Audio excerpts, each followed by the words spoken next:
J'ai décidé de dissoudre l'Assemblée nationale. C'est de la poudre de perlimpinpin. Cet adversaire, c'est le monde de la finance. Mais vous avez tout à fait raison, monsieur le Premier ministre. Je vous demande de vous arrêter.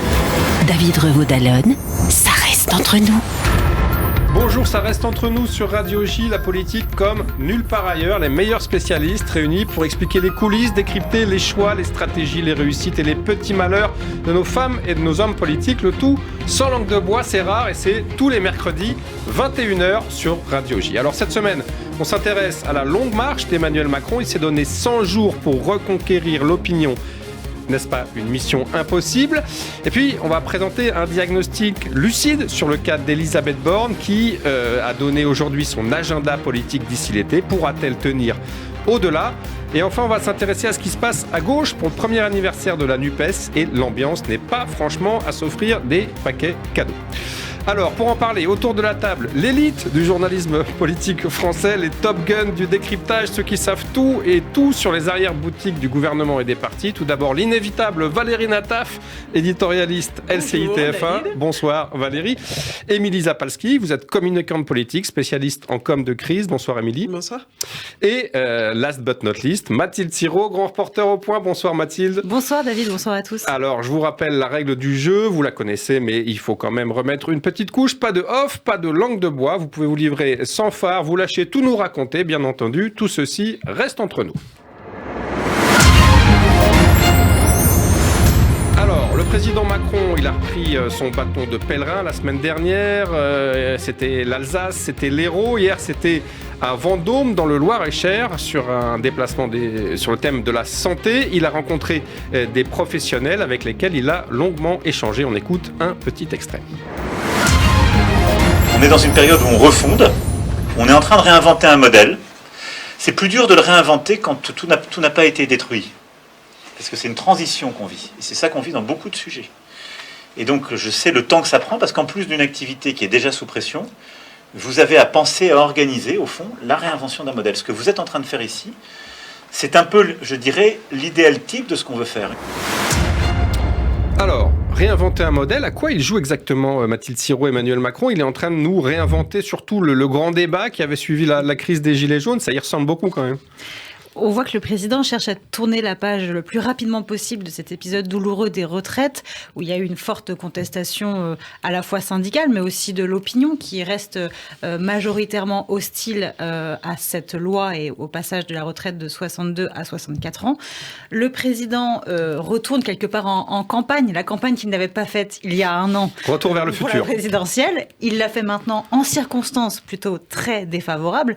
On le voit, des manifestants sur son passage, les fameuses casseroles et la difficulté pour lui de retrouver un élan, de sortir de cette séquence compliquée, et le risque d'un certain déjà-vu, parce que vous l'avez dit David, il y a eu le grand débat, il rejoue ce face-à-face avec le peuple, mais on ne sait pas trop en fait vers où il veut aller et ce vers quoi ça peut nous mener. Alors, il s'en était quand même pas mal sorti la dernière fois, enfin en 2019, puisqu'on a raconté après coup que ça lui avait permis de franchir cet obstacle. Est-ce que ça peut marcher à nouveau, ou est-ce que, justement, comme le disait Mathilde, c'est du déjà-vu, c'était un one-shot et ça ne peut plus recommencer, Valérie Nataf?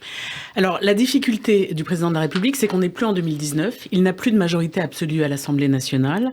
Il a utilisé, et Elisabeth Borne a surutilisé le 49.3, qui, on l'a vu, est absolument un irritant dans la vie publique, dans la conversation publique. Il est tout seul, il a un dispositif politique totalement fragilisé, et en plus, il a un parti qui n'a pas de relais dans les territoires. Jérôme Jaffray, dans le Figaro, expliquait à quel point une autre 5e République était en train de se dessiner, une 5e République où le président de la République est très seul et très fragile. Ça peut marcher? Est-ce qu'il peut rétablir son image, Émilie Zapalski, avec ses dialogues, avec ses débats, même si ça donne une impression de déjà-vu? Je pense qu'il y a une grande différence avec le grand débat national. C'est qu'au moment du grand débat national, il avait plié. Il avait annulé la hausse de la taxe carburant qui avait été le déclencheur de la crise des Gilets jaunes. Et puis, il avait distribué quand même quelques 17 milliards d'euros sur la table en termes de pouvoir d'achat. Là, il n'a pas plié.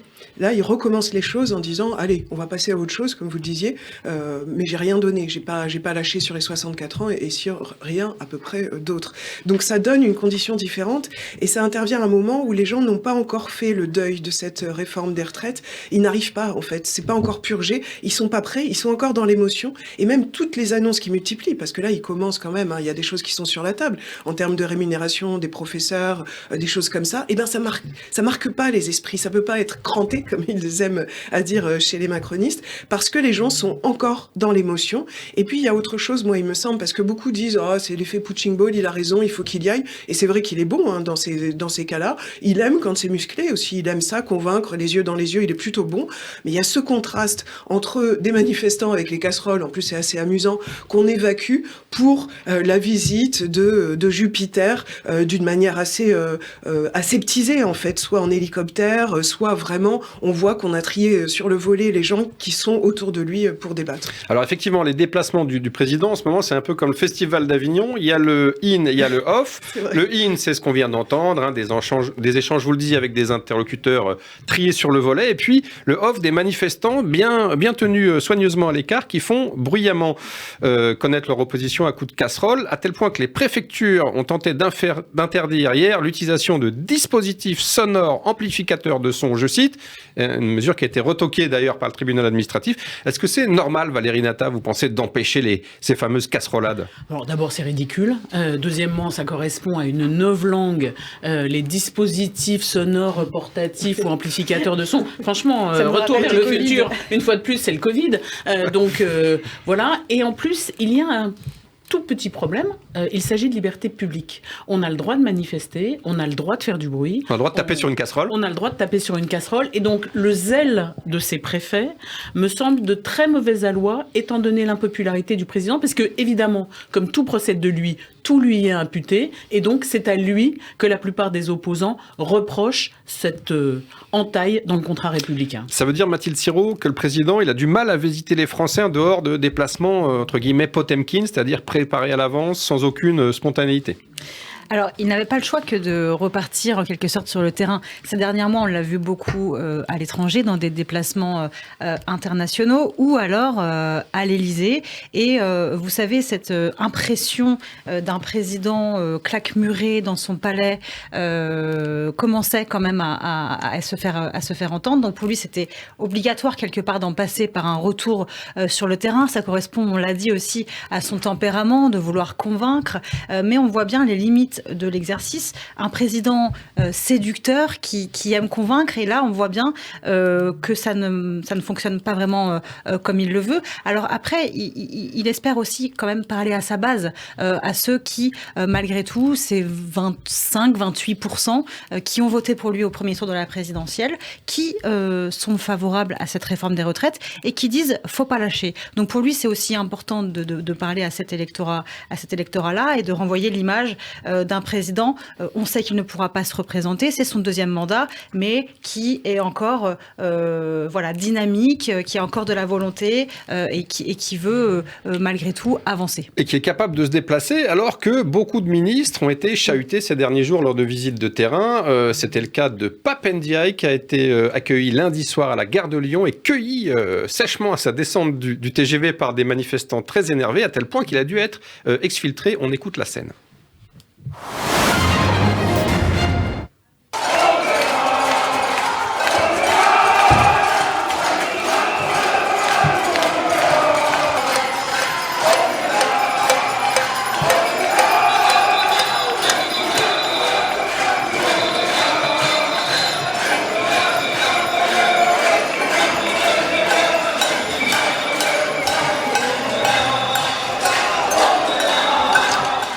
Alors, on le disait, beaucoup de visites de terrain perturbées ces derniers jours. Si à chaque déplacement du président, du gouvernement, il y a des rassemblements avec des huées, des casseroles, ça va être compliqué, non, Valérie Nata, pour la suite ? Bien sûr, ça va être compliqué, mais il y a peut-être aussi un risque pour ces oppositions de lasser un peu l'opinion publique. Vous savez, ça se retourne très vite, la bascule peut être très rapide. Les gens n'aiment pas beaucoup l'acharnement, y compris à l'encontre de gens qu'il n'aime pas. La détestation est très haute, on l'a vu.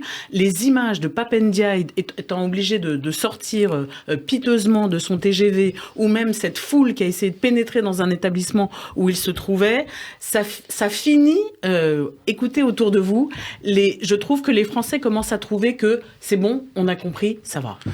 L'opinion peut se retourner, Émilie ? Moi, j'avoue que c'est vrai que c'était assez impressionnant, ces images de la gare de Lyon avec ces personnes et tout. Même si c'était des casseroles, hein, mais c'était assez impressionnant. Mais j'ai l'impression que ça exprime quand même toujours une colère qui est plus, évidemment, sur la réforme des retraites seulement, mais sur la manière d'exercer le pouvoir. Et ça, Emmanuel Macron ne veut pas du tout ouvrir ce chapitre-là. Pour lui, il a fait les choses de manière constitutionnelle, parlementaire, tout à fait légale, finalement.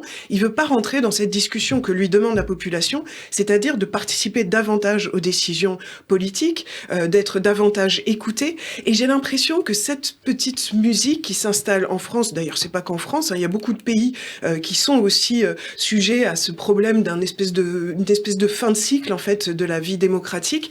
Et bien ça, Emmanuel Macron veut pas en entendre parler, mais j'ai pas l'impression que ça soit terminé. Alors oui, évidemment, certains, et Emmanuel Macron et le gouvernement utilisent pour braquer l'opinion publique contre ces types de manifestations qui sont considérées, elles sont pas violentes, mais un petit peu plus véhémentes. Mais je pense que dans l'esprit des uns et des autres, et on voit en termes de sondage ce qui se passe, une majorité veut quand même des changements sur la façon de gouverner, sur la manière dont sont questionnées les institutions. Et ça, je pense pas que ça passera aussi vite. Alors, ce calcul-là, l'espoir selon lequel l'opinion allait se retourner, l'opinion très hostile à la réforme des retraites allait se retourner devant les contestations et les violences, pour l'instant, ça n'a pas marché. Hein. Mais les conseillers du président, ils l'estimaient qu'en le renvoyant sur le terrain, à portée d'engueulade et de baffe, comme ils disent, ça allait marcher. De ce fait, c'est réussi quand même. Il est à portée de baffe et d'engueulade, comme tous les ministres, non ? Alors, on l'a vu effectivement dans le Grand Est la semaine dernière et ensuite dans l'Hérault, vraiment aller au contact au plus près, notamment des personnes qui, bien sûr, sont hostiles à sa réforme. En revanche, hier, lors de son déplacement à Vendôme, il n'a pas fait de bain de foule. Donc, on voit bien que là, peut-être que l'exercice arrive déjà à son terme ou à ses limites, alors que l'Élysée avait pour ambition de réaliser 2 déplacements de ce type par semaine. On voit que quand même, c'est peut-être plus compliqué qu'il ne pensait. Et puis voilà aussi ces images, ces paroles d'un président qui est obligé de commenter à chaque fois les casseroles, 1 fois, 2 fois, 3 fois, on imagine mal, durant plusieurs semaines, avoir cette mise en scène répétée. Et puis, si on regarde l'étude ELAB qui est parue en début de semaine, on s'aperçoit que 2 Français sur 3 comprennent les insultes proférées à l'encontre du chef de l'État. Et donc, ce chiffre-là a dû aussi faire bouger le dispositif qu'a mis en place son cabinet élyséen, dont on peut dire, puisque ça reste entre nous, qu'il est quand même particulièrement faible. Vous voulez dire, Valérie Nataf ? Je trouve que la communication n'est pas bonne. On a eu une interview à un 13h TF1 et France 2. Dont il n'est pas ressorti grand-chose. On a eu une allocution solennelle dont les meilleurs analystes, je n'en fais pas partie, ont dit que ça faisait très allocution du 31 décembre. Et il a fallu encore une interview aux Parisiens pour essayer de préciser les choses. Franchement... Qui ne sont d'ailleurs toujours pas très très précises. Hein. Non, mais parce que là, c'était pas des journalistes qui interrogeaient le... C'est vrai, vous avez raison. C'était un face au lecteur. C'était un face au lecteur. Mais quand même, 3 expressions en 3 semaines. Franchement, on a connu mieux en termes de com. Hein. Je pense qu'en termes de communication, la communication, elle peut pas tout faire. Hein. S'il n'y a pas de vision, s'il n'y a pas une ligne tracée, elle va pas pouvoir expliquer les choses qui ne sont pas là. Donc je pense qu'il y a un véritable fond qui est le cap, on le connaît pas, on voit pas, et c'est probablement parce que en effet, il n'y a pas de majorité. La majorité relative est de plus en plus relative à l'Assemblée, donc ça va être difficile de faire passer des lois. Donc il y a aucune indication. On a l'impression qu'on attend un petit peu de savoir où le vent va pouvoir tourner pour faire passer des lois, pour donner sa ligne de conduite, en tout cas les orientations. Moi, je pense qu'il y a un problème aussi dans ces déplacements, c'est qu'il est absolument inaudible. Et pourtant, les annonces se multiplient. Ça pourrait avoir un écho dans la population, dans la tête des gens, en se disant « Ah bah oui, il m'apporte des choses très concrètes sur la vie quotidienne », puisque c'est ce que lui reprochent la plupart des Français, qui n'est pas assez attaché à leur quotidien et à leurs besoins quotidiens, leurs questionnements. Mais ça n'imprime même pas, parce que, justement, c'est fait dans ce concert de casseroles, dans une manière donc très aseptisée, et finalement tout ce qu'il dit, c'est commenté, mais très rapidement. Sur le fond, on n'en parle pas beaucoup, c'est pas très précis non plus, et surtout, gros problème pour Emmanuel Macron qui veut aller vite, ça n'aura pas des résultats dans notre vie quotidienne rapidement, immédiatement. C'est notamment ce qu'il a annoncé sur le système de santé, évidemment. Oui, contrairement aux retraites, d'ailleurs. Oui, contrairement aux retraites, exactement, où là, il y a une incidence directe, et tout le monde l'a bien compris et l'a bien ressenti.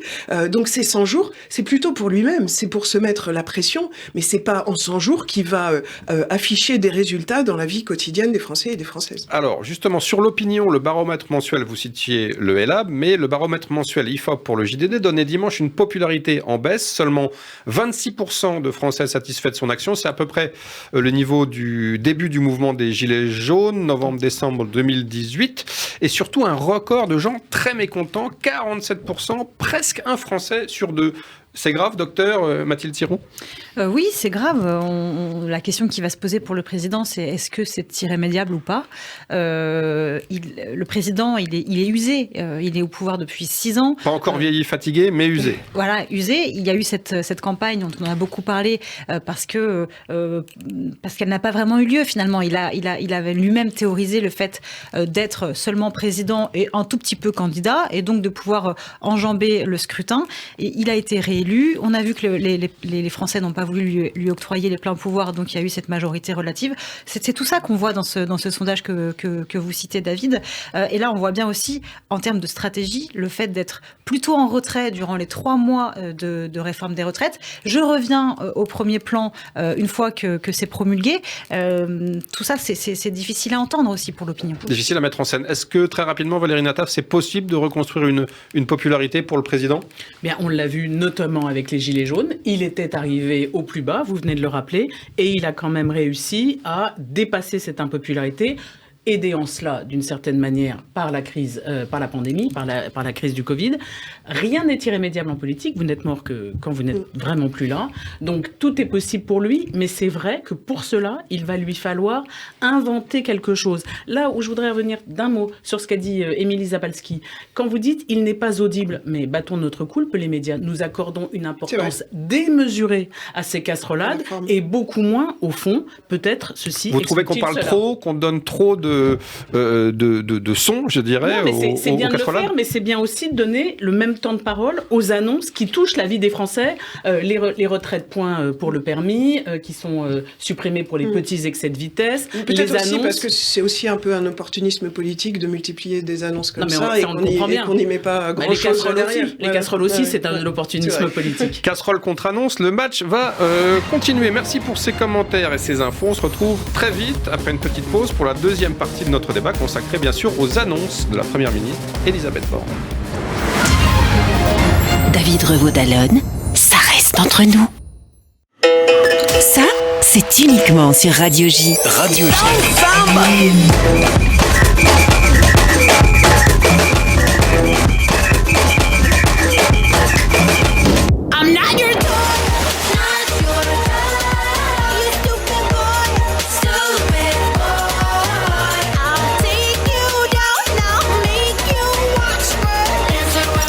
Vous écoutez Radio J. תל אביב, יא חביבי תל אביב, תסתכל כמה לירדים מסביב, עושים לי היי, בלילה וואי וואי, מספר את תל אביב. Radio J. Radio J.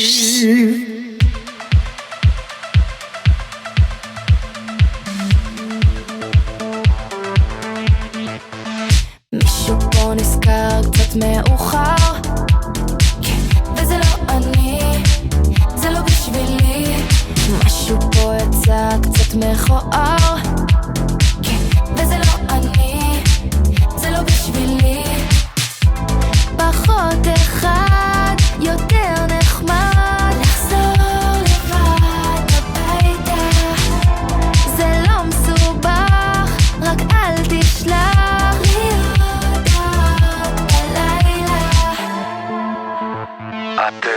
לך לישון, בואי נצא בחלום, בטוחה במיליון, אני שרה כל היום. בוא תראה מה פספסת, בוא תראה, בוא תראה, בוא תראה מה פספסת, בוא תראה, בוא תראה.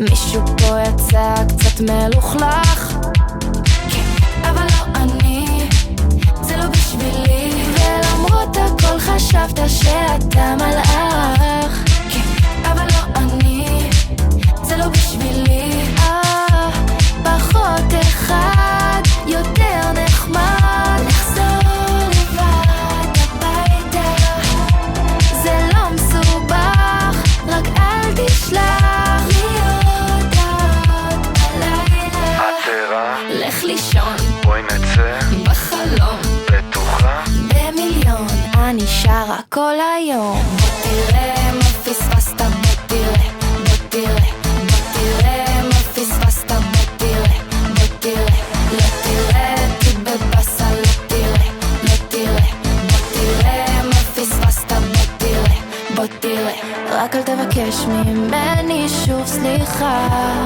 וואלה זה מה יש שיהיה בהצלחה מה שלא יהיה אני כבר לא שלך לא לא רגע, מה זאת אומרת? אז יש לך מישהו? לך לישון בואי נצא בחלום בטוחה במיליון אני שרה כל היום תראה מה פספסת בוא תראה בוא תראה בוא תראה מה פספסת בוא תראה בוא תראה לא תראה כי בבסה לא תראה לא תראה בוא תראה מה פספסת בוא תראה בוא תראה אז מה, אין סיכוי את אומרת?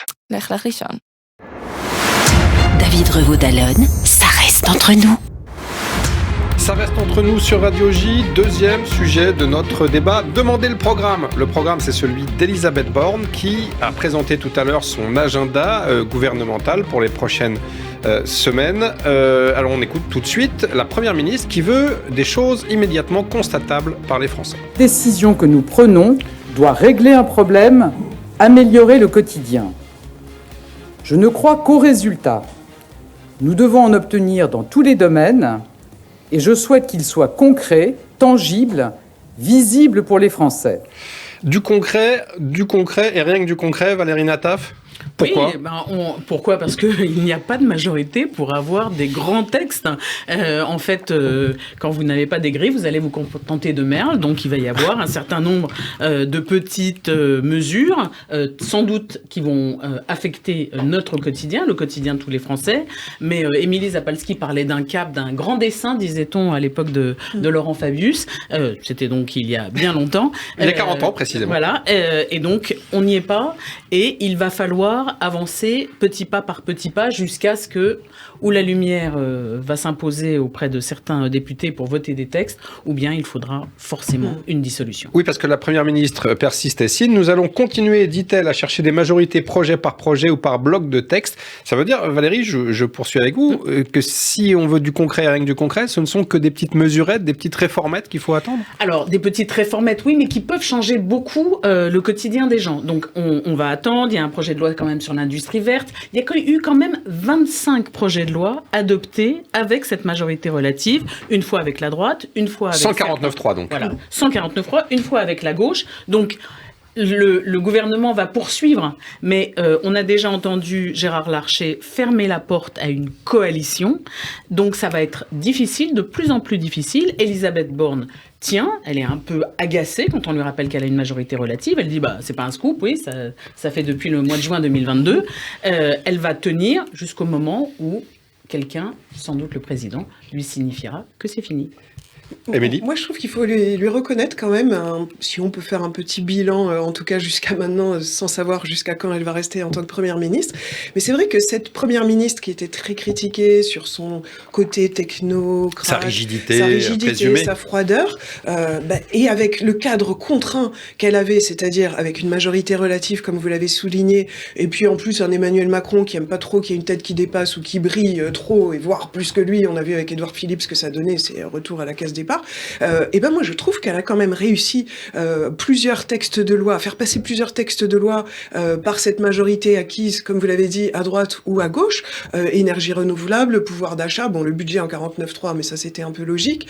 Là on va voir pour la loi militaire, pour la loi industrie verte. Je trouve que finalement, sa technique, alors évidemment c'est entaché par cette réforme des retraites, parce que l'utilisation, et d'ailleurs je pense qu'elle ne le souhaitait pas, du 49.3 a complètement entaché tout tous ces résultats, mais finalement, elle a fait son petit bonhomme de chemin dans ce cadre, ce cahier des charges très contraint qui lui était imposé. Moi, je lui reconnaîtrais ça quand même. Alors après, c'est vrai que continuer comme ça fait pas rêver. Et après tout ce qu'on a vécu comme crise, Covid, Ukraine, Gilets jaunes et tout ce qui est dans la société, on aurait envie en effet de ce récit un peu positif, si on peut espérer, parce qu'on a quand même des bonnes choses en France. Et malheureusement, c'est pas la direction que prend le gouvernement. Donc en annonçant du concret, Mathilde Sirot, ça veut dire qu'on se condamne à ne faire que des réformettes pendant les 4 prochaines années ?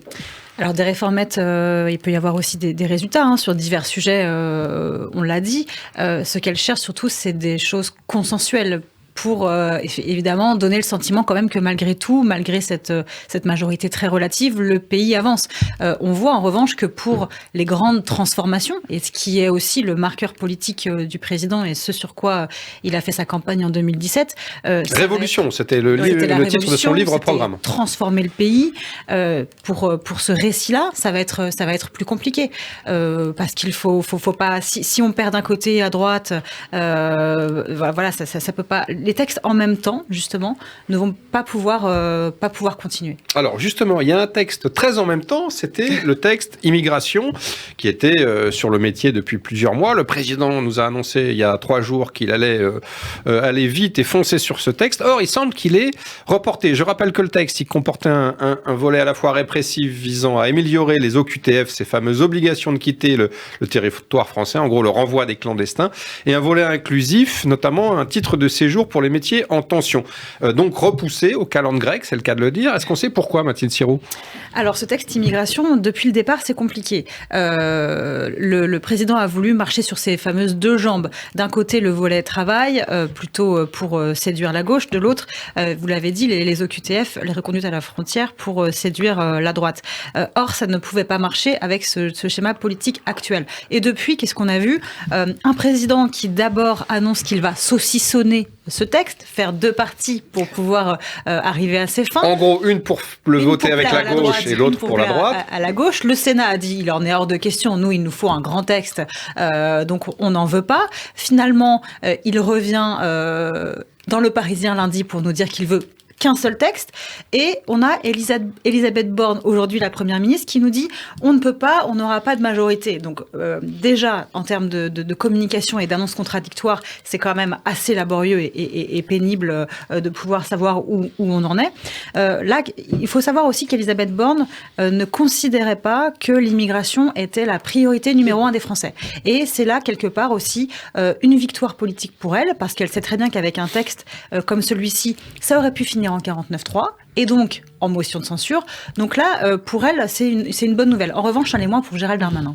Défaite politique pour Gérald Darmanin et pour Emmanuel Macron, le report du texte immigration, Valérie Nataf. Alors je vais voter en touche et je vais vous dire victoire politique pour Marine Le Pen et pour la droite, parce que le retrait de ce projet de loi immigration, qui tombe quand même très très mal, parce qu'on est en plein fiasco à Mayotte, sur cette opération qu'on nous annonce à grand renfort, pas de casserole là, mais de tambour, pour nous dire à quel point on allait voir ce que c'était qu'un État fort. Et renvoyer les clandestins des Comores. Les clandestins aux Comores, avec qui on avait, semble-t-il, signé un accord non honoré, puisque le gouvernement comorien refuse l'accostage des bateaux des immigrants clandestins. Donc tout cela donne une impression de brouillage. On a l'impression de revenir au premier temps de la réforme des retraites, quand il y avait une annonce, un démenti. Ça faisait quand même 2 polémiques par jour.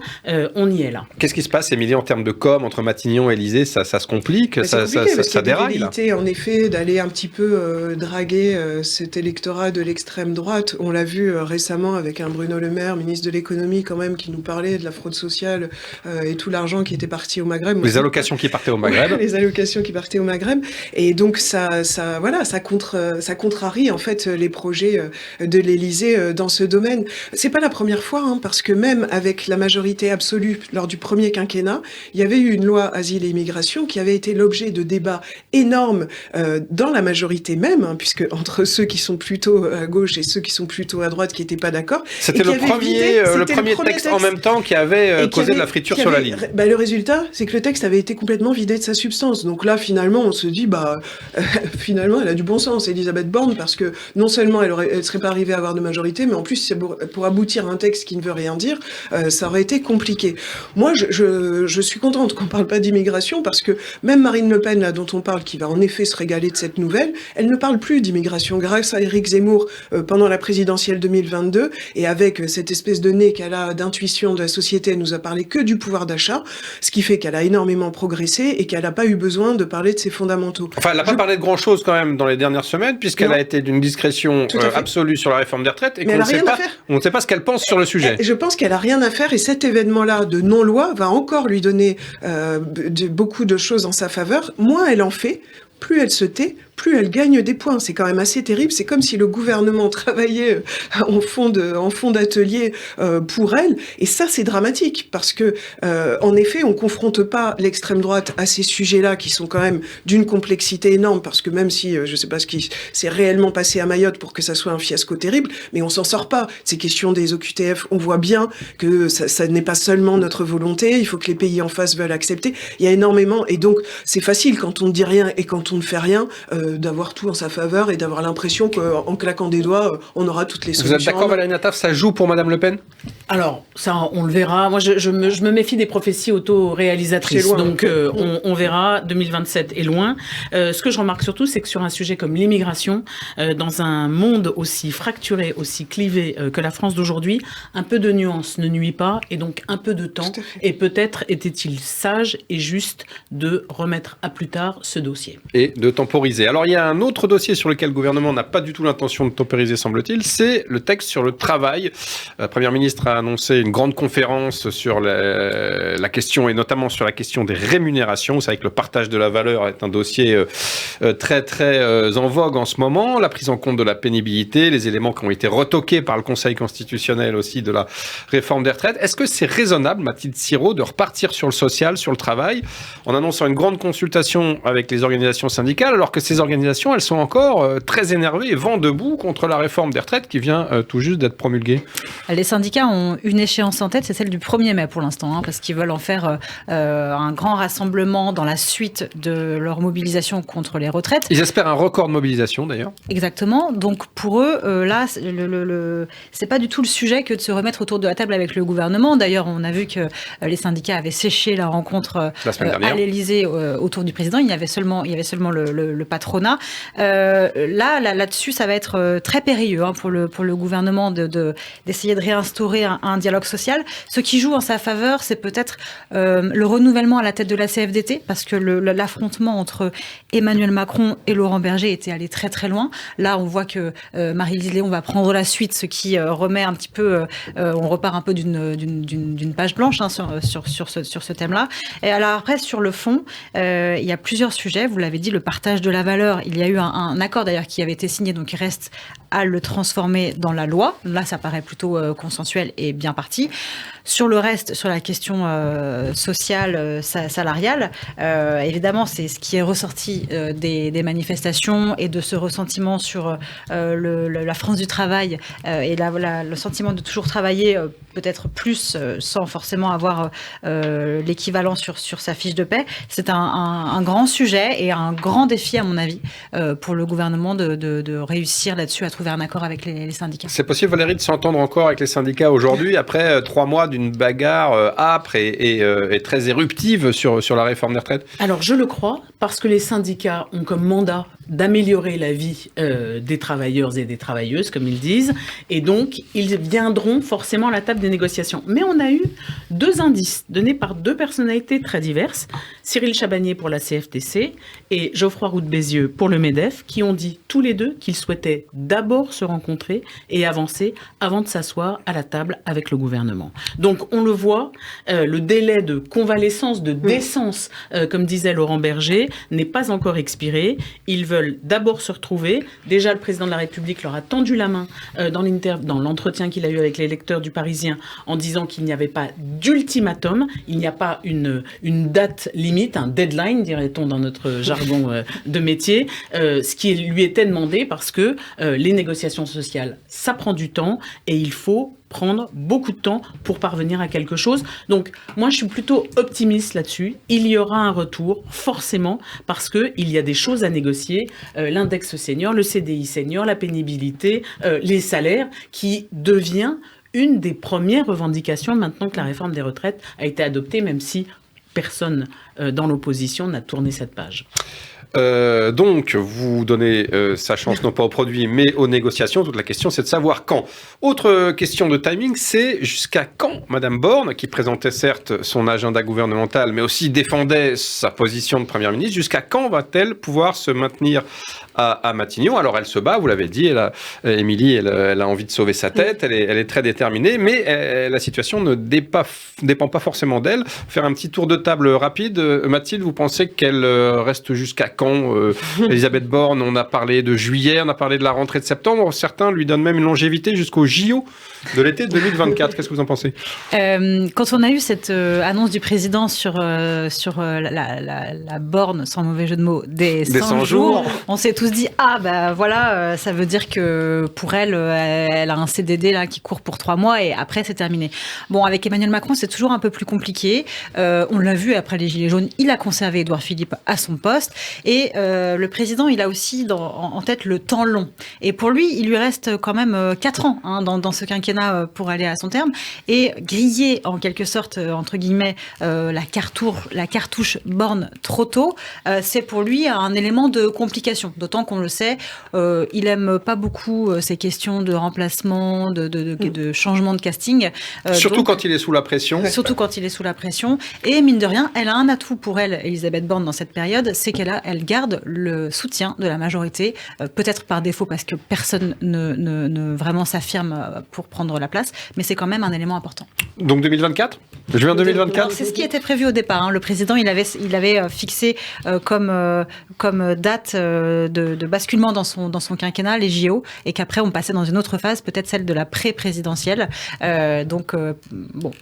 C'est compliqué de m'engager pour dire qu'elle restera jusqu'en 2024, David. C'est possible, Valérie Nataf? Ça reste entre nous, bien sûr. Oui, bien sûr. Je n'y crois pas. Elle a une chance, Elisabeth Borne, c'est que même s'il y a beaucoup, évidemment, d'ambition à occuper Matignon... Et de prétendants, notamment à l'intérieur de son propre gouvernement. Et notamment à l'intérieur, vous pourrez le dire.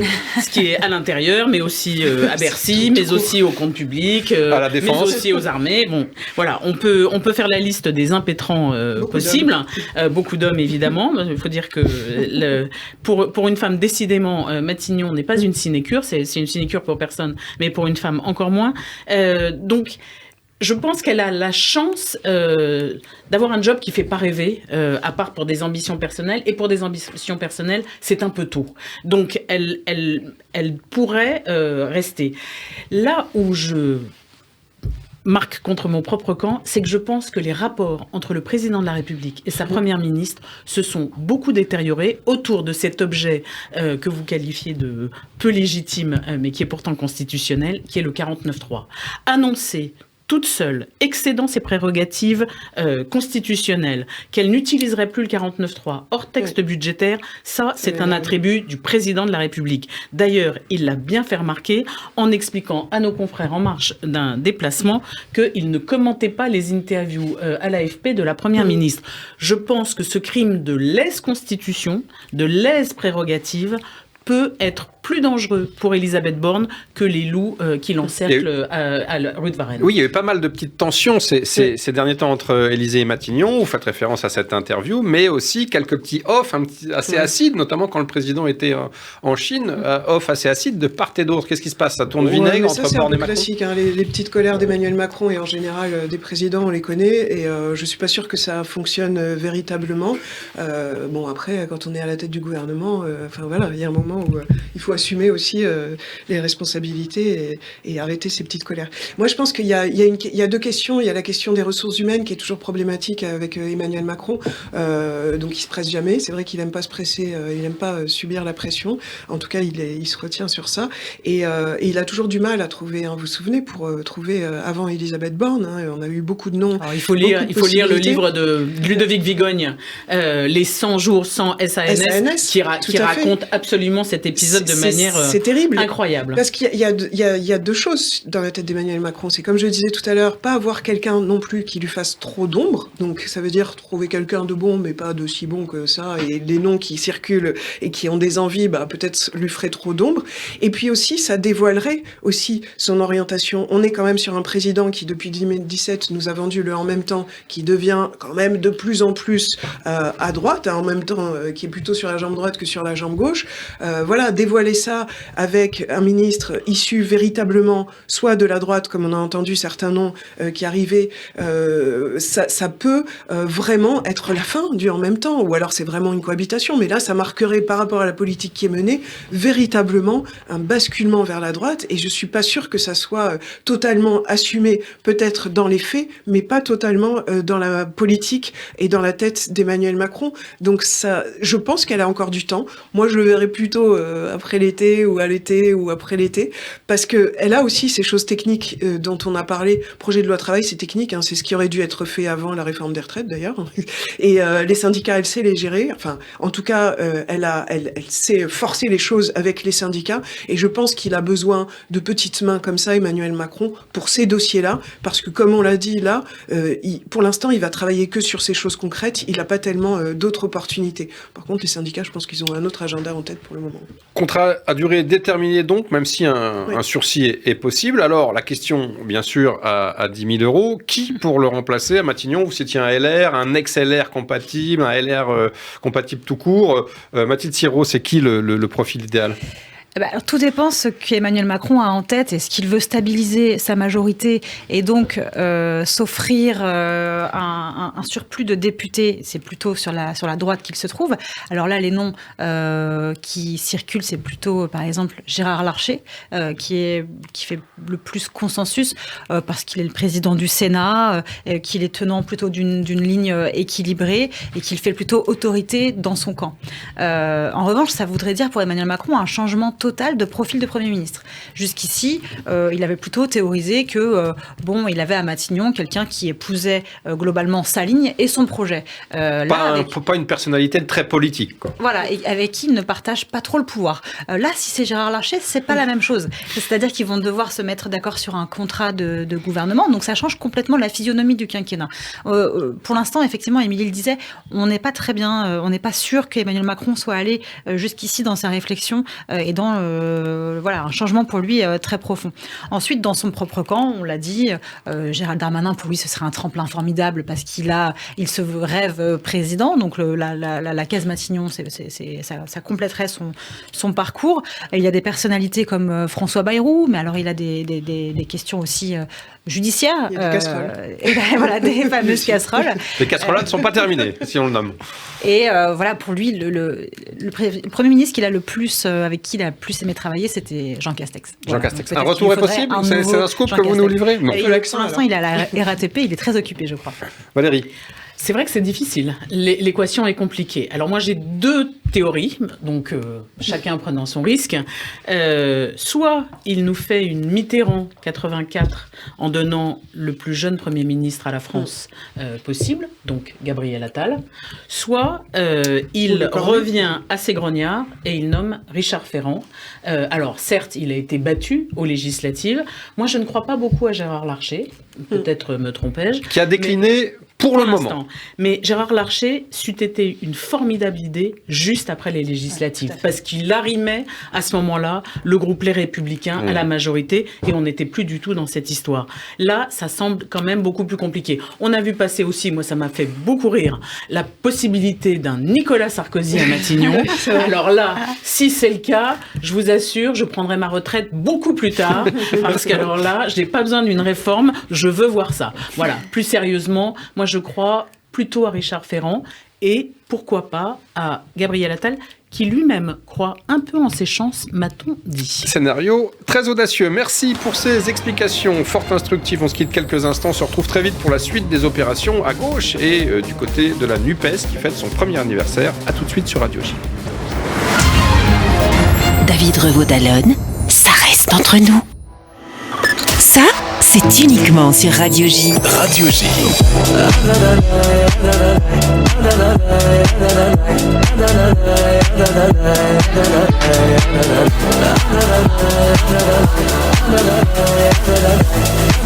Radio J.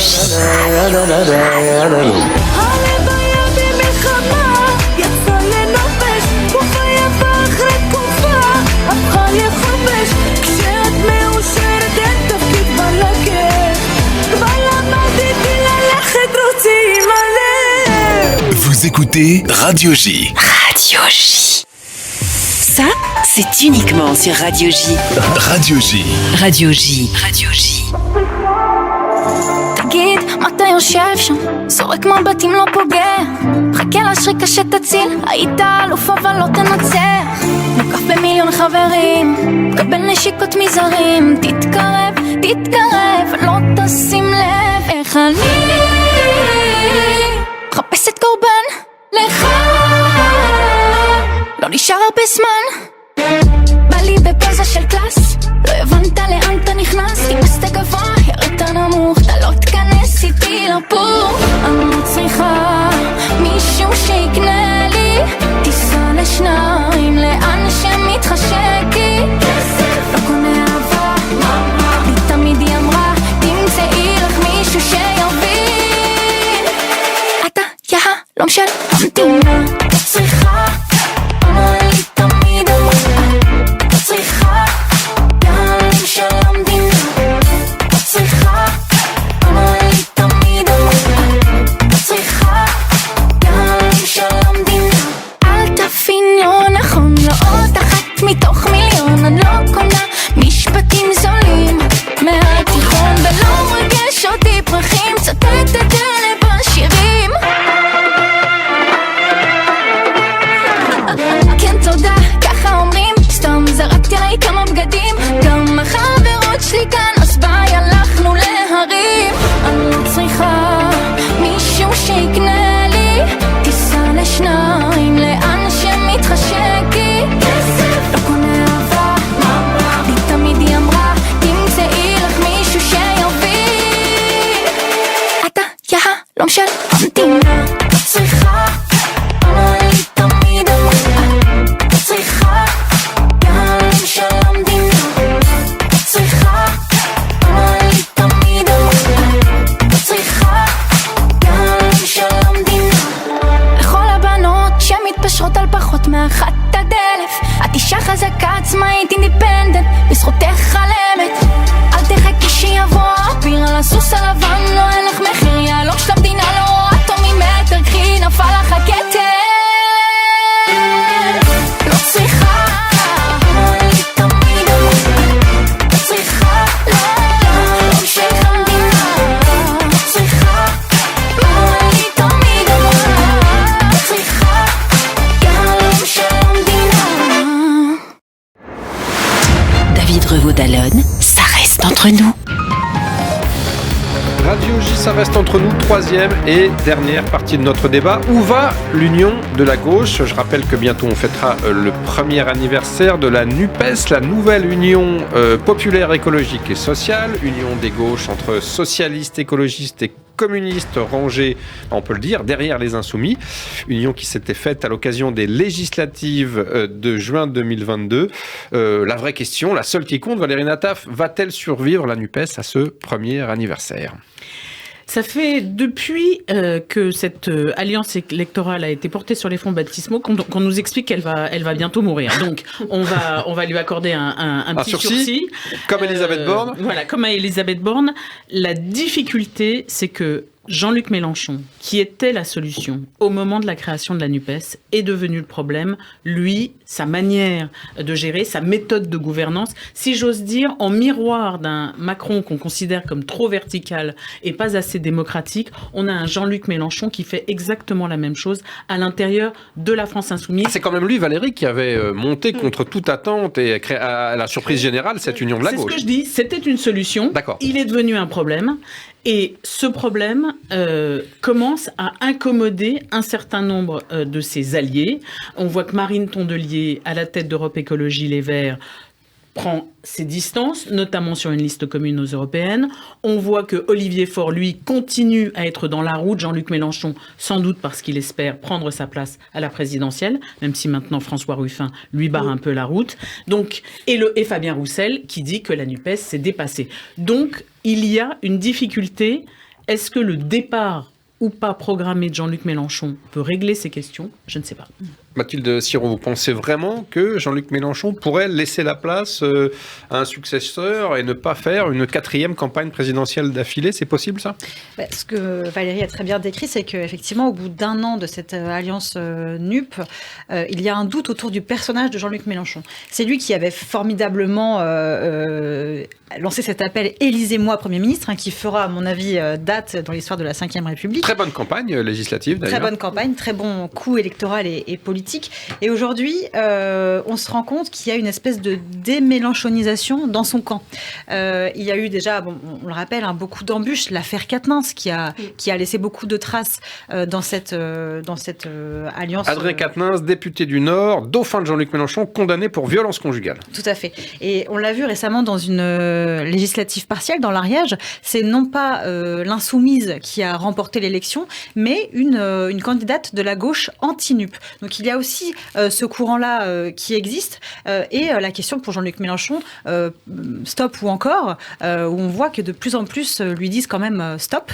Et donc, ça évidemment, la question ensuite de l'avenir de cette alliance de bric et de broc, elle est posée. Et la stratégie hégémonique de Jean-Luc Mélenchon, là, elle est en train de toucher ses limites. Jean-Luc Mélenchon, il peut laisser le pouvoir, c'est possible, c'est quand même pas vraiment dans son ADN, non, non, c'est pas vraiment dans son ADN, mais il y a autre chose, c'est que toute cette opposition à la réforme des retraites a montré qu'il y avait des velléités de défendre des valeurs qui appartiennent plutôt à la gauche, a priori, et qui, depuis un moment, ont dit que la France vote de plus en plus à droite. Cette opposition a montré qu'il y avait encore de la place pour une gauche. Et peut-être que cette gauche qui a été emmenée en effet par Jean-Luc Mélenchon de manière très flamboyante, on n'attendait pas et on pensait en effet que ça allait mourir tout le temps, et ben elle est extrême. C'est par l'extrême gauche qu'elle a été emmenée. Et peut-être que maintenant se dessine justement cette possibilité de dé-extrémiser cette gauche qui s'est construite, parce qu'on voit bien qu'il y a une opportunité, il y a une fenêtre de tir. Pour l'instant, cette gauche, elle s'est fait voler la vedette par les syndicats, et notamment par un Laurent Berger très flamboyant sur ce côté-là. Elle n'a pas réussi à saisir ça, mais on voit bien qu'il y a une place. Et c'est vrai que le fait que Jean-Luc Mélenchon puisse un petit peu se mettre en sourdine sur ça permettrait à la gauche de s'émanciper. Mais pour le moment, la stratégie qui a été choisie d'obstruction, de très vif, très virulent, elle n'a pas été très gagnante, parce que c'est vrai que Marine Le Pen et ses députés bien silencieux et bien habillés ont plus été récompensés que cette attitude-là. Moi, ce que je trouve intéressant, c'est qu'ils remettent en question ça quand même tous ensemble. On peut y croire. En tout cas, tant que c'est pas fait. Ils sont en train de réfléchir justement sur liste commune ou pas, sur stratégie ou pas, bilan de ce qui a été fait, chantier difficile à venir. On peut toujours se dire positivement qu'il peut peut-être en déboucher quelque chose. Ça fait quand même 1 an que ça tient.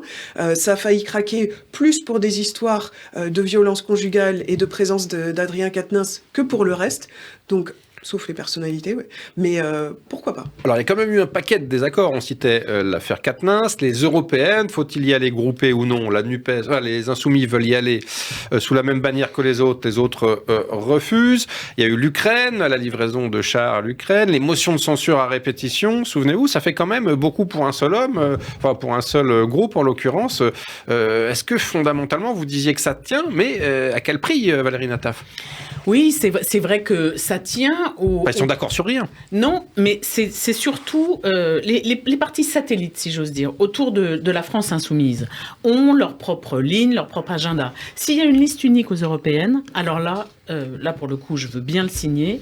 Tout va exploser, parce que le Parti socialiste ne peut pas être sur la même ligne idéologique en ce qui concerne l'Europe que la France insoumise. On a déjà vu des fractures de ce type au moment, par exemple, de 2005 et du référendum sur le traité de constitution européenne.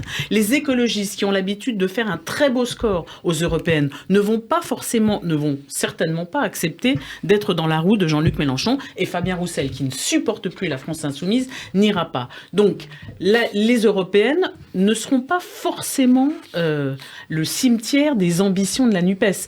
C'est un moment, c'est un hockey, mais ça peut se reconstruire ailleurs. Il y a, et vous l'avez signalé, Émilie, la possibilité d'un Laurent Berger, pas comme politique, mais il représente tout ce que la gauche aurait dû, aurait pu, aurait souhaité, aurait rêvé être. Elle ne l'est pas, mais en miroir, ça donne à Jean-Luc Mélenchon un côté passé, extrême, qui peut-être précipitera la NUPES vers autre chose. Alors, il y a aussi les européennes, mais il y a aussi 2027. Et dans le JDD dimanche, Pierre Jouvet, le secrétaire général du PS, le numéro 2 d'Olivier Faure, disait qu'il était possible non seulement d'envisager une alliance aux élections européennes, mais même en 2027. C'est sérieux ça, Mathilde Sirot? Un candidat commun de la gauche en 2027? On n'y croit pas?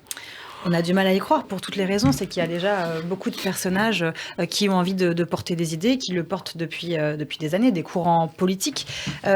Au Parti socialiste, c'est peut-être le parti le plus divisé sur les stratégies à tenir entre un Olivier Faure qui s'est plutôt mis dans la roue de Jean-Luc Mélenchon, et d'un autre côté, Nicolas Maillard-Rossignol. On l'a vu, cette espèce de guerre fratricide et d'une conception totalement différente de ce qu'est le PS, de ce qu'il doit être à l'avenir, et de la voie qu'il continue à porter. Donc l'avenir de la gauche, il est très difficile à analyser aujourd'hui, mais en tout cas, les divisions laissent à penser qu'en 2027, il y aura plusieurs candidats de la gauche sur la ligne de départ. Dernière petite question, Bernard Cazeneuve, c'est possible une gauche anti-NUPES, un PS canal historique qui est très rapidement, Valérie Nataf, qui serait candidat? Oui, ce serait possible. Je vois pas bien avec quelle troupe. Il y a des fiefs régionaux autour de Carole Delga, autour de Michael Delafosse à Montpellier. C'est comme une... On a beaucoup parlé, et là je parle de génération que vous ne connaissez pas, mais c'est comme si à un moment on parlait de Robert Badinter comme rêve de la gauche, ou Simone Veil à droite. Ce sont une des figure, une incarnation. Morales. Ce sont des incarnations morales qui ont fait des choses. Est-ce que ce sont pour autant des gens pour qui on a envie de voter? Je ne sais pas. Rapidement, oui, Émilie. Ça fait un peu partie du passé presque. On a l'impression que voilà, on remet un peu ça. Moi je trouve qu'il y a des personnalités, vous l'avez cité, qui sont un peu plus intéressantes sur une gauche autre genre. C'est François Ruffin, parce que c'est un peu un électron libre de la France insoumise, il a sa personnalité, et surtout il a son ciblage, les catégories populaires que la gauche a abandonnées depuis nombre d'années, et qui est pas inintéressant de revenir là-dessus, parce que la concurrence en face, dans l'autre extrême droite, c'est exactement ce qu'ils font à l'heure actuelle, pouvoir d'achat, catégories populaires, rurales, et ça peut être intéressant pour la gauche de revenir à ses fondamentaux qu'elle a un peu oubliés depuis de longues années. Merci Émilie, merci Mathilde, merci Valérie, merci à toutes les trois pour vos explications lumineuses, vos éclairages. Nous savons tout de la longue marche du président Macron pour reconquérir l'opinion, du plan d'Elisabeth Borne pour se maintenir à Matignon, c'est pas gagné, et des bisbilles qui agitent la gauche et qui n'ont pas fini de l'agiter. On se retrouve, je vous le rappelle, mercredi prochain, 21h, pour une nouvelle édition de Ça reste entre nous, en compagnie des meilleurs décrypteurs de la politique. Et d'ici là, bien sûr, je compte sur vous et votre discrétion. Tout ce qui est à Radio J reste à Radio J. Tout ceci reste entre nous. Excellente soirée et à la semaine prochaine. Radio J. J'ai décidé de dissoudre l'Assemblée nationale. C'est de la poudre de perlimpinpin. Cet adversaire, c'est le monde de la finance. Et vous avez tout à fait raison, monsieur le Premier ministre. Je vous demande de vous arrêter. David Revaud-Dallon, ça reste entre nous.